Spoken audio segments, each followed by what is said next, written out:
Hello, my name is Deandra Rozier, and I attend Aspen University, where Miss Elena Hutchins is my teacher in early childhood education 401, guiding preschool behavior.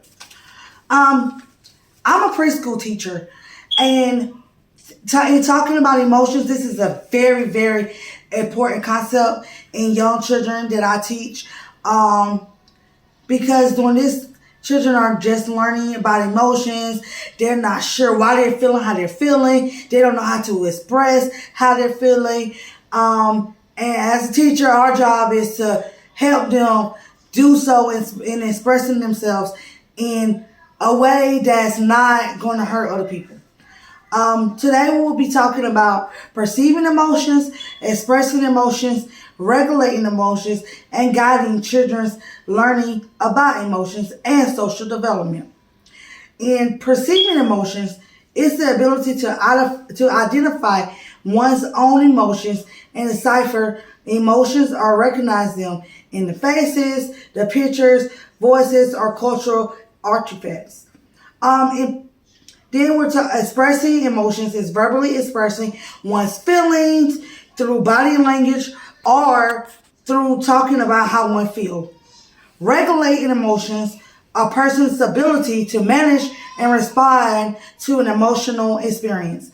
Guiding children's learning about emotions and social development.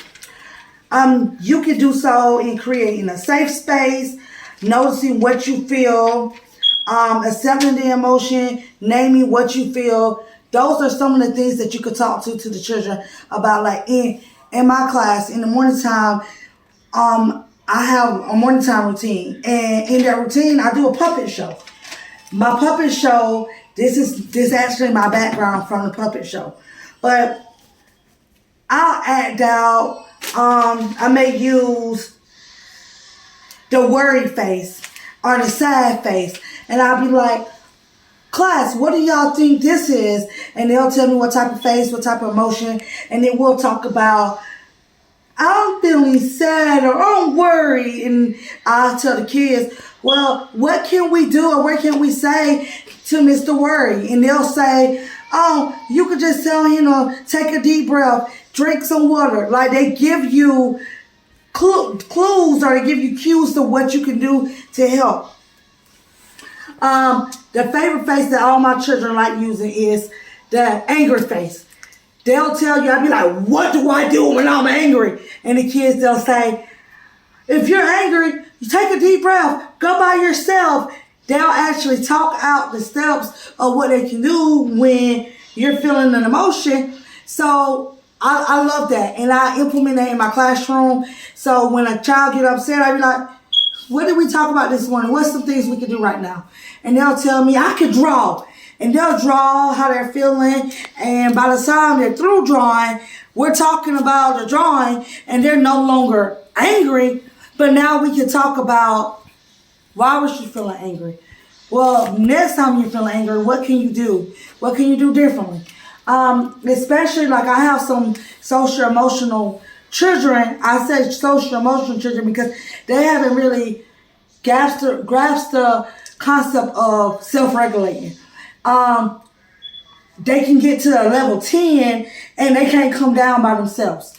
So then me as a teacher, I have to support them and help them come down off of that real angry stage. I have a friend that she just start throwing things and just jumping up on tables and, hopping from table to table. And it may be something simple like she wanted her pencil sharpened or anything. So as teachers, we have to identify our triggers, the triggers in our classroom, and we have to be able to act accordingly and help them. The 4 stages of emotional regulation: identify the emotion. What are you feeling?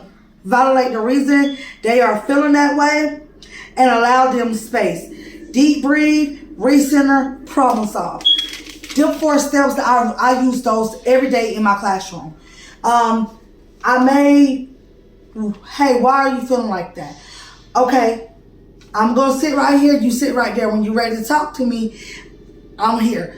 They'll calm down, they'll sit down, they'll talk to me, or they may not want to talk. They may decide they want to go in the corner and be by themselves, and that's okay.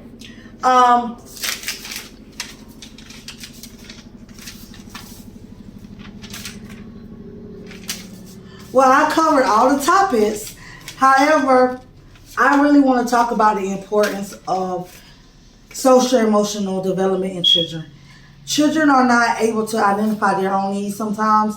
Children are not able to identify when they need to tap out. As an adults, I call it the tap out method. One of my co-teachers may be dealing with a child and the child is already upset and they're upset with the child. I'll be like, tap out. And the teacher, she knows, get up and go, because you need a break from that child need a break from you. And it's okay. It is okay when you have children that's dealing with social and emotional issues. It's all right to leave them alone, and it's okay to walk off. It's you as a teacher, you need to look and make sure they're still okay, but they're human too. And a lot of times adults don't realize that children has feelings too. They have feelings too. And as an adult, we may be able to control our temper a little bit better and express our emotions in a calmer way. We may verbally be able to voice, hey, I'm mad, I don't like that.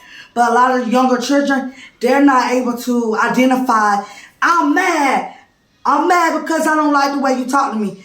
No, they're acting mad through their emotions.